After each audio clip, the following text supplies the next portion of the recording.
Assalamualaikum warahmatullahi wabarakatuh. Ketemu lagi di channel YouTube Medan Hantaran bersama saya Yuni. Terima kasih sudah klik videonya, tonton sampai habis karena kali ini saya akan membahas tentang program linear metode simplex. Kenapa ada metode simplex? Nah, sebelumnya kita udah membahas tentang metode grafik ya. Jadi munculnya metode simplex ini dikarenakan ketidakmampuan metode grafik untuk menyelesaikan lebih dari dua variabel, lebih dari dua kendala. Tuh, jadi sedangkan di industri atau di perusahaan biasanya permasalahan atau kendala itu lebih dari dua variabel. Jadi untuk menyelesaikannya gunakan metode simplex. Oke, ikuti terus videonya sampai habis. Yang belum pernah nonton video saya sebelumnya tentang metode grafik atau tentang program linear maksimisasi atau minimisasi dengan menggunakan metode grafik, silahkan tonton dulu nih. Oke, sebelumnya saya akan kasih tahu dulu ada ketentuan dalam metode simplex itu ada 5. Yang pertama, nih, nilai kanan fungsi tujuan harus 0. Dan yang kedua, nilai kanan fungsi kendala harus positif.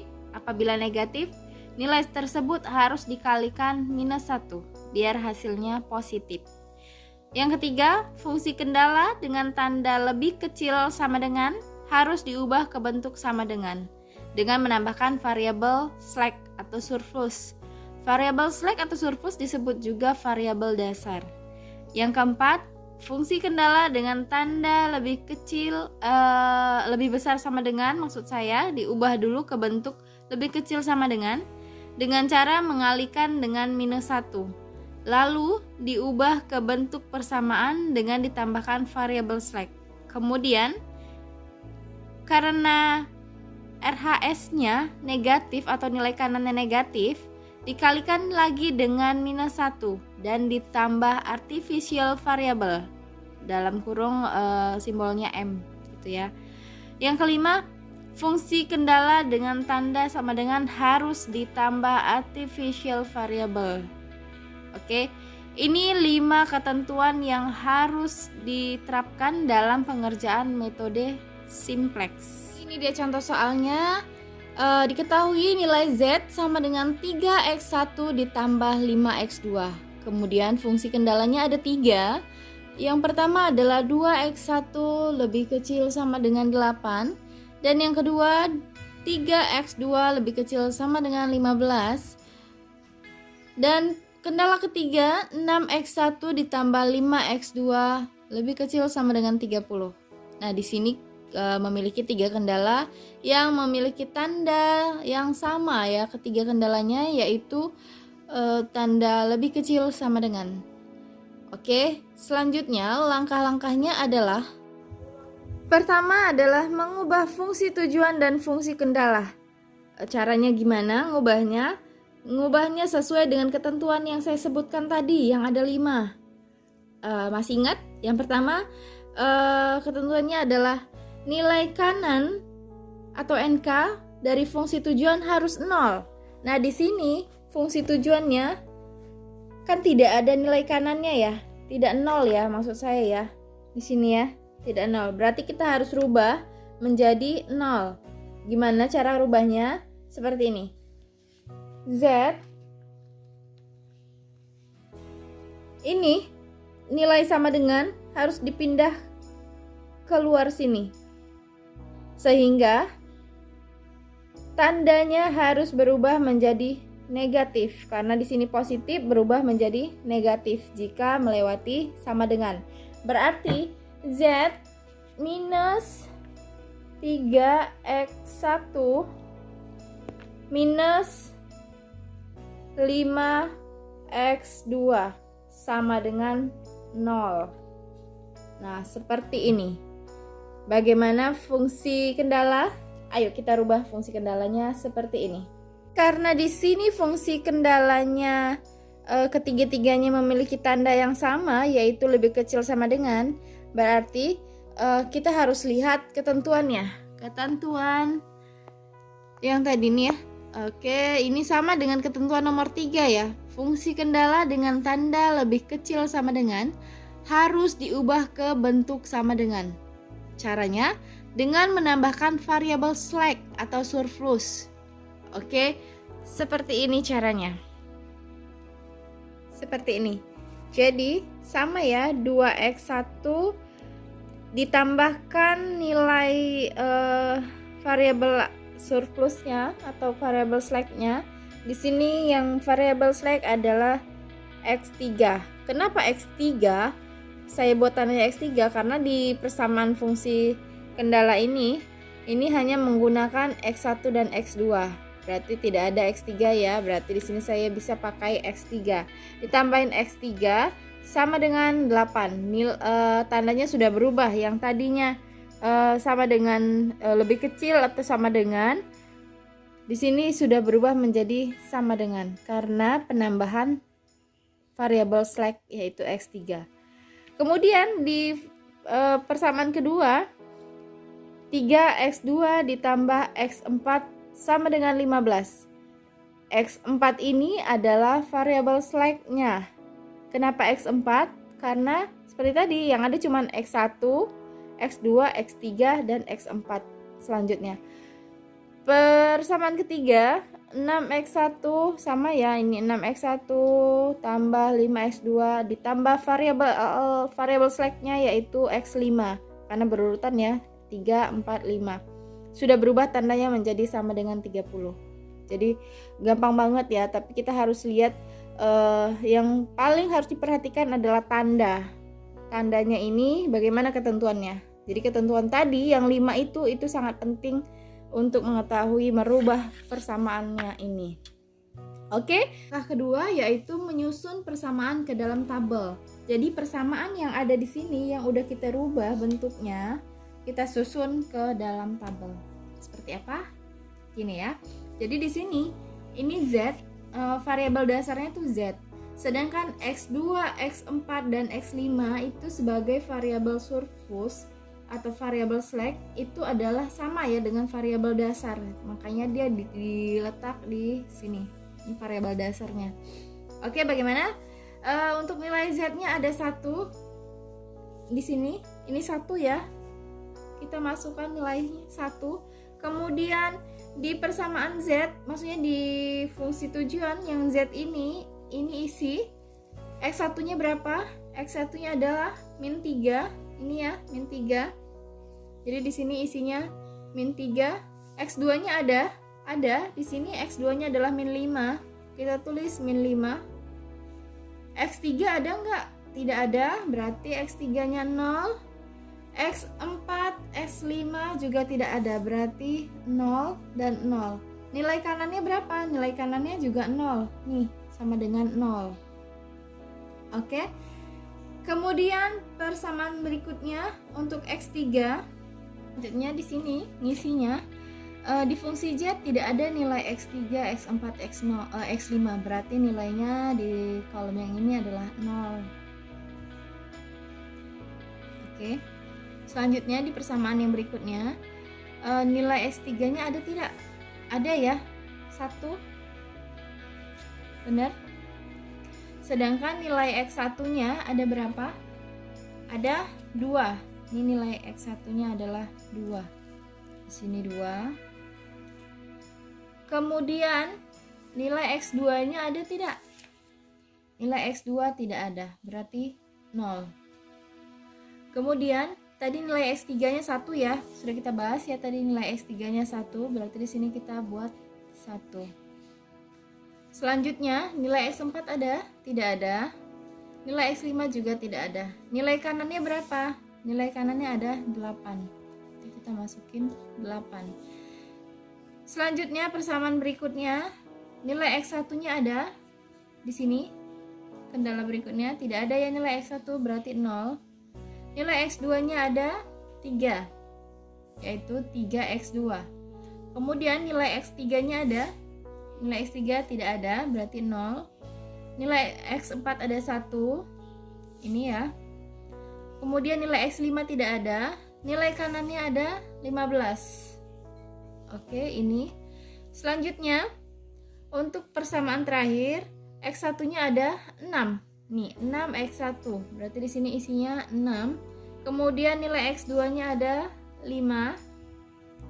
X3-nya tidak ada karena langsung ke X5 ya. X3 tidak ada, X4 juga tidak ada, dan X5 ada 1. Nilai kanannya ada 30. Oke, ini cara menyusun persamaan ke dalam tabel. Langkah selanjutnya adalah memilih kolom kunci. Di sini ya. Langkah ketiga adalah memilih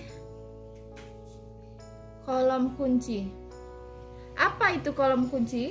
Kolom kunci adalah kolom yang mempunyai nilai pada baris Z yang bernilai negatif dengan angka terbesar. Kita pilih, kita lihat di sini ya. Mana kolom kuncinya? Apa tadi kolom kunci? Kolom kunci adalah kolom yang mempunyai nilai pada baris Z yang memiliki negatif dengan angka terbesar. Di sini nih baris Z mana yang paling angkanya besar dan bernilai negatif, yaitu min 5. Di sini ada min 3 dan min 5. Pilihannya yang paling angkanya yang paling angka terbesar, yaitu min 5. Jadi ini adalah kolom kuncinya. Ini ya kolom kunci.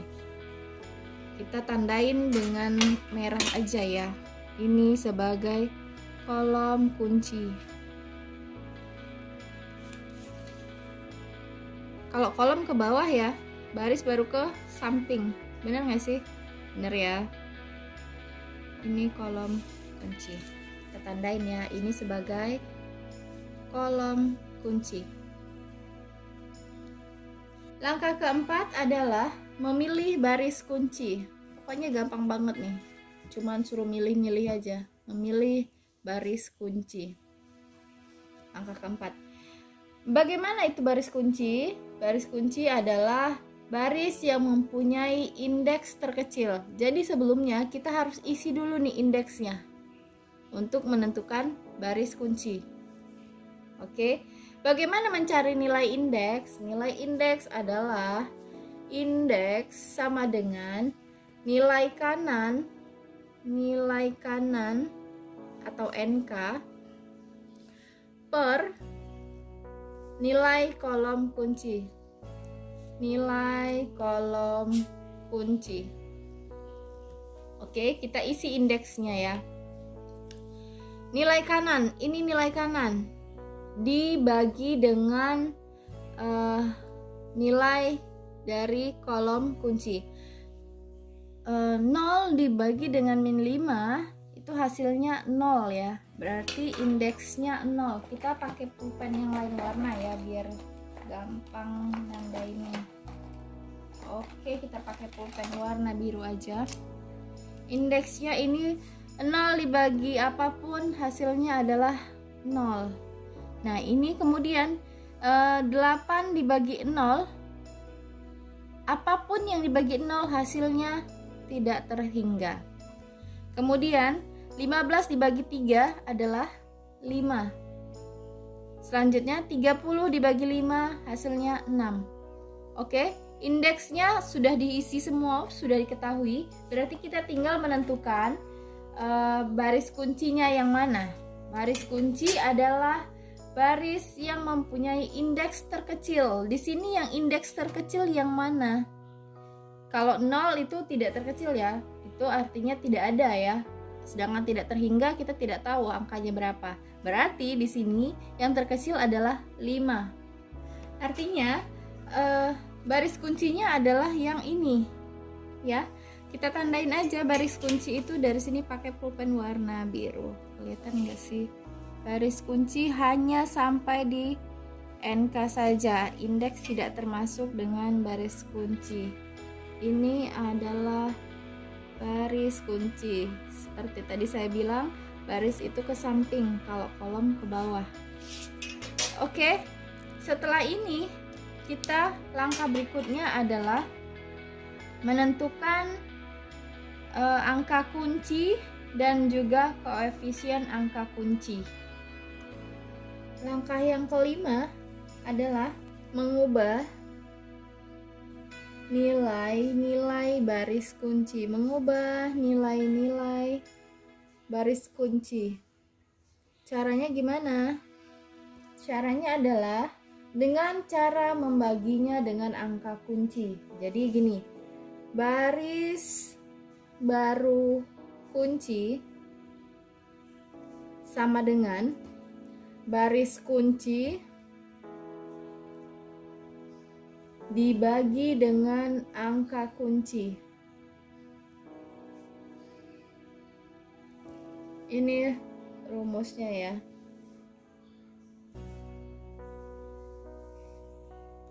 Kalau gitu kita harus tentuin dulu angka kuncinya mana. Angka kunci adalah angka yang dilewati oleh baris dan juga kolom kunci. Di sini yang dilewati baris kunci mana? Yang sama-sama dengan kolom kunci, yaitu nilai ini ya. Ini 3. Ini sebagai angka kunci. Angka kunci.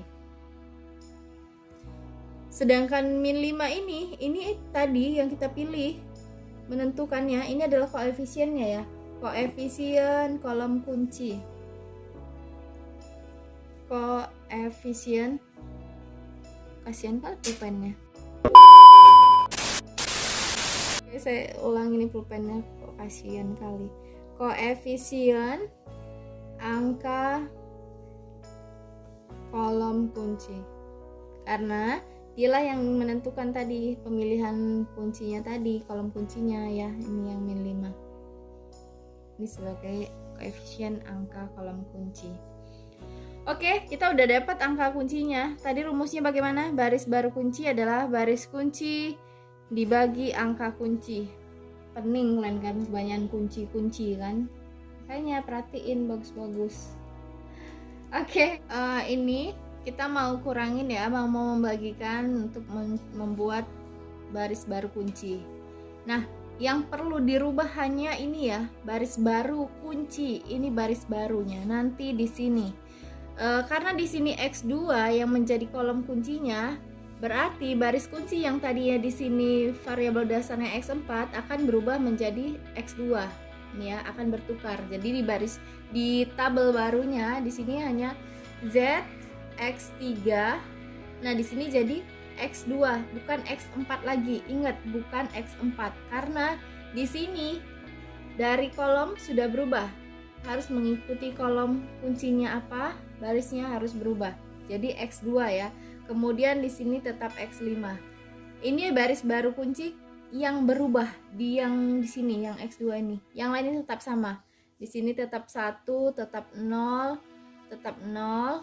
Saya isi dulu ya yang tetap sama biar nanti langsung kelihatan yang ini yang berubah. Di sini tetap min 5, 0, 0, 0, 0.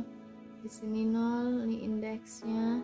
Di sini 8, maafkan saya karena ngisinya asal dari belakang. Karena mau cepet aja.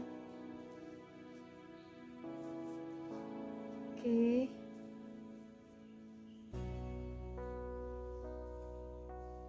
Nah, kita indeksnya masih sama ya 5 karena yang berubah hanya yang ini saja. Gimana caranya? Caranya adalah baris kunci, ini baris kunci dibagi angka kunci. Bagaimana? Di sini baris kuncinya 0 dibagi 3. Berapa? 0 bagi 3. Setiap pembagian dari 0 berarti hasilnya tetap 0. Kemudian selanjutnya ini juga sama ya, 0 dibagi 3 hasilnya tetap 0. Kemudian 3 dibagi 3 hasilnya adalah 1. Selanjutnya 0 dibagi 3 hasilnya 0. 1 dibagi 3 hasilnya 1/3. 0 dibagi 3 hasilnya 0. 15 dibagi 3 hasilnya 5. Oke, ini adalah baris barunya ya. Baris baru kuncinya ini saya tandain.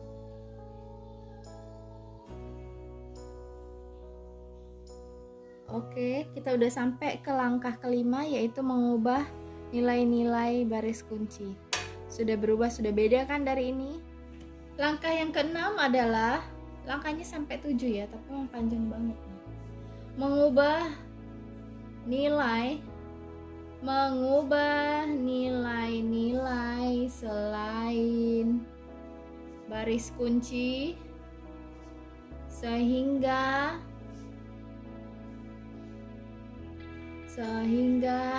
nilai kolom kunci selain baris kunci ya, selain baris kunci sama dengan 0. Gimana caranya? Rumusnya seperti ini. Kita buat baris baru ya, namanya ya. Baris baru sama dengan baris lama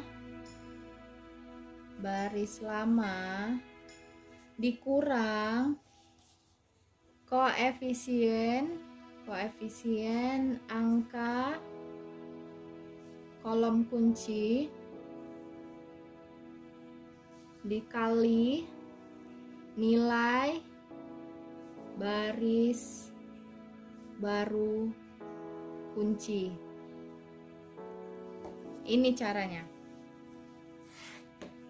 Oke, kita buat di baris Z-nya dulu. Pertama-tama kita ke baris Z. Baris Z yang mau kita rubah. Baris lamanya berapa? Baris lamanya adalah -3, -5, 0, 0, 0, 0.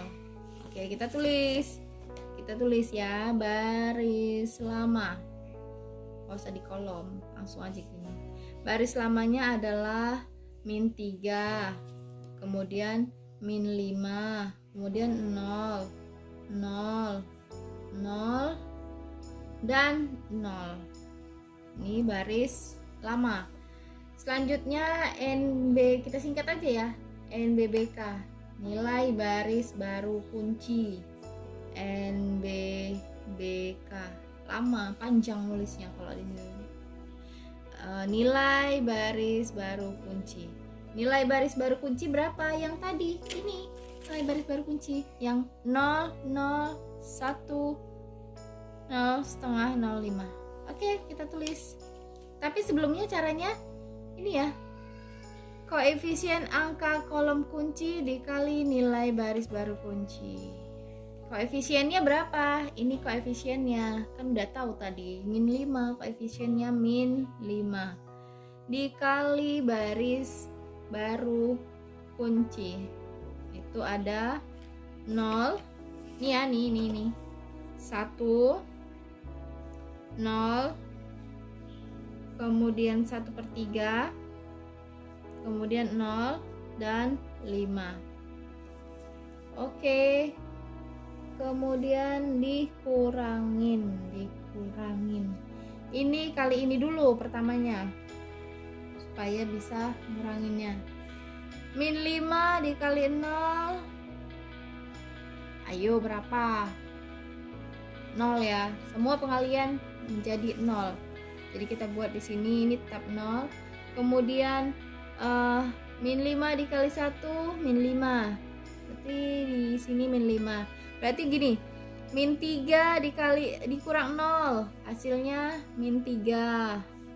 -5 dikali dikurang -5. Kenapa -5? Karena dikalikan ke sini. Ini hasilnya -5, berarti hasilnya 0.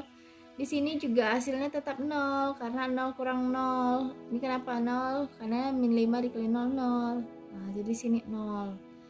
Kemudian di sini 1/3, -5 dikali 1/3 hasilnya adalah 5/3.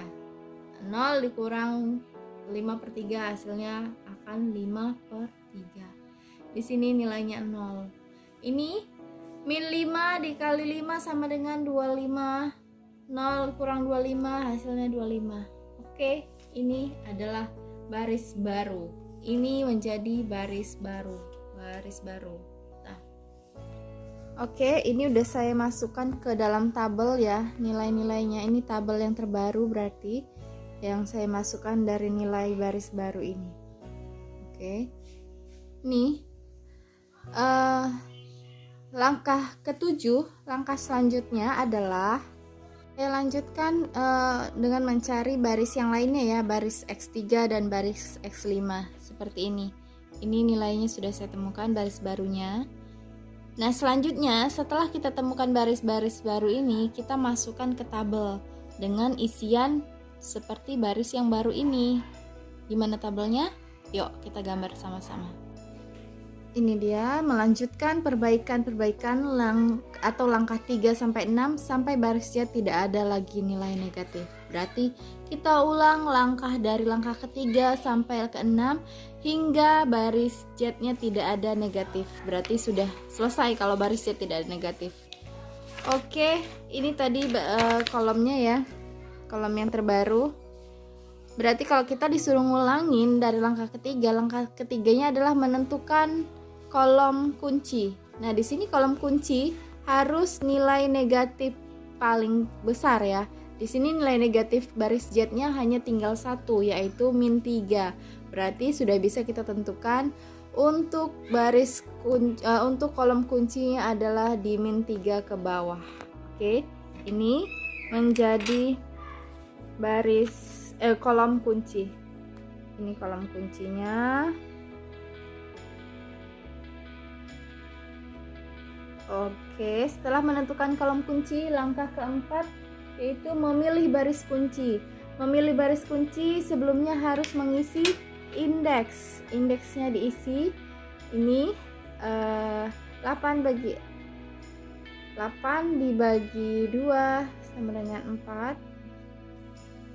Kemudian 5 dibagi 0 tidak terhingga. 5 dibagi 6, 5/6. Oke, kenapa indeks yang ini tidak diisi? Karena indeks yang ini nilai koefisiennya ya, koefisien kolom kunci, jadi tidak perlu diisi indeksnya, kosong aja. Oke, berarti di sini yang paling rendah mana? Indeks yang terendah adalah 5/6. Ini untuk menentukan baris kunci. Di sini berarti baris kuncinya. Ini berarti menjadi baris kunci. Maaf, tidak sampai sana, sampai sini aja. Oke, selanjutnya langkah berikutnya mengubah nilai-nilai baris kunci ya. Mengubah nilai baris kunci, kemudian mengubah nilai selain baris kunci. Coba kalian kerjakan, jawabannya nanti saya kasih, kalian harus cari bagaimana cara mengubahnya aja. Yang kalian cari adalah langkah nomor 5 dan 6 nya saja.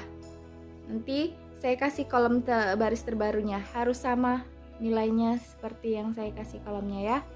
Oke, setelah kalian cari tadi yang langkah 5 dan 6, hasil akhir kalian harus seperti ini baru benar. Ini ya. Jadi hasil akhirnya diperoleh X1 5/6, X2 5, dan Z max-nya 27 1/2. Ingat, jika kolomnya tadi kolom kuncinya kan di X1 kan, yang ini di X1, berarti kalau kolom baru baris barunya di X5 ini harus berubah menjadi X1 di sini. Ini X1. Jadi kolomnya yang terbaru di sini bukan X5 lagi, melainkan X1. Ingat ya. Jadi yang berubah tadi X1 di sini dan X2 ya. Sehingga jawabannya ini X1 dan X2. X1-nya berapa? 5/6. X2-nya berapa? Ada 5. Ini jawabannya. Sedangkan Z max-nya berapa? 27 1/2. Ini ya, 27 1/2. Oke, tugas kalian mencari di langkah ke 5 dan 6-nya saja. Oke, kumpulkan tepat waktu seperti biasa. Terima kasih. Semoga bisa paham ya. Kalau nggak paham nanti bisa langsung tanyakan ke saya. Boleh melalui WhatsApp group atau juga WhatsApp pribadi, atau mungkin komen di video ini juga boleh. Oke, itu tadi video dari saya. Terima kasih yang sudah menonton sampai habis. Jangan lupa jika videonya bermanfaat silahkan di-share biar semakin banyak yang menonton, semakin bermanfaat. Oke, terima kasih. Assalamualaikum warahmatullahi wabarakatuh.